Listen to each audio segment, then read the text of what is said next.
जूनागढ़ की alpha hostel से कुछ दिनों पहले एक छात्र के साथ मार पिटाई का वीडियो वायरल हुआ था। तब इस मामले की गंभीरता को समझते हुए जूनागढ़ के जिला कलेक्टर की ओर से जांच कमेटी का गठन किया गया था। हालांकि आपको बता दें कि इस घटना ने और ज्यादा गंभीर स्वरूप ले लिया है। अब गुजरात बाल आयोग की टीम की ओर से इस मामले में जाँच की जा रही है। तब गुजरात बाल आयोग की टीम इस वक्त जूनागढ़ पहुंची हुई है और महिला सदस्यों की ओर से बयान लोगों के लिए जा रहे हैं। इस मामले को लेकर गुजरात बाल आयोग की टीम की ओर से स्कूल के संचालक मंडल, छात्रों के अभिभावक और छात्रा इन सभी के बयान दर्ज किए जा रहे हैं। तब इस बारे में गुजरात बाल आयोग के महिला सदस्य अमृताबेन ने ज्यादा जानकारी दी है। અહીં જૂનાગઢ જિલ્લામાં આલ્ફા સ્કૂલમાં હોસ્ટેલમાં એક બાળકને માર મારવામાં આવ્યો અને એ બાબતનો એક વિડીયો વાયરલ થયો છે। એના અનુસંધાને હું ગુજરાત રાજ્ય બાળ સંરક્ષણ આયોગના સદસ્ય તરીકે અમૃતાબેન અખિયા વિઝિટમાં આવી છું।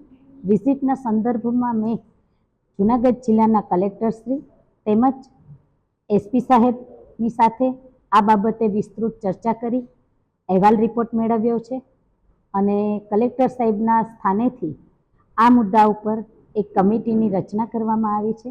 એ કમિટી આજ રોજ આ ઘટનાના અનુસંધાને એક અહેવાલ રિપોર્ટ રજૂ કર્યો છે।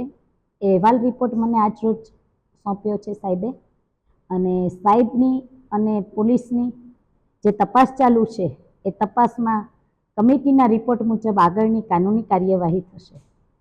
તે દરમિયાન આલ્ફા સંકુલના જે હોસ્ટેલ છે એની પણ સ્થળ વિઝિટ કરી અને ત્યાંના જે ગૃહપતિ અને સંચાલક છે કે જેઓ કોઈ પ્રકારનું કાયદેસરનું આવી હોસ્ટેલ ચલાવવા માટે લાયસન્સ ધરાવતા નથી અને એક ભાડા કરારથી આલ્ફા સ્કૂલે તેમને આ જે હોસ્ટેલ છે ચલાવવા માટે આપી છે, જે અયોગ્ય છે અને હોસ્ટેલની સ્થળ વિઝિટ અને ખરાઈ કરતાં ત્યાં 52 રૂમ છે અને હાલ 88 બાળકો ત્યાં હોસ્ટેલમાં રહી રહ્યા છે। ત્યાં જોવામાં આવે તો જે સીસીટીવી કેમેરા છે એ બહારના ભાગે રોડ ઉપર અને લોબીમાં આવેલા છે, પરંતુ 4 માળના હોસ્ટેલના બિલ્ડિંગમાં વચ્ચેના ભાગે દરેક બાળક કેવી રીતે રહે છે, કોણ કોના રૂમમાં આવે જાય છે, તેમજ બાળકની સિક્યોરિટી થાય, એનું સંરક્ષણ થાય એ બાબતની કોઈ તકેદારી લેવામાં આવતી નથી। ભોજન વિશે બાળકો સાથે ચર્ચા કરી, તે ચર્ચા દરમિયાન બાળકોને સાંજનો નાસ્તો આ હોસ્ટેલમાં આપવામાં આવતો નથી અને ત્યાં 4 લોકોનો સ્ટાફ છે એ સ્ટાફ આ હોસ્ટેલ છે એ ચલાવી રહ્યો છે અને આટલી સારી સંસ્થામાં આવી ઘટના બની જે ખૂબ જ અયોગ્ય છે અને આની સામે તટસ્થ કાનૂની કાર્યવાહી કલેક્ટરશ્રી અને પોલીસ પ્રોટેક્શન કરશે અને કાનૂની કાર્યવાહી આગળ જે થાય તે બાબતે આયોગ तरफथी जे कई पण कामगीरी करवानी थशे आयोग पण चोक्कस करशे।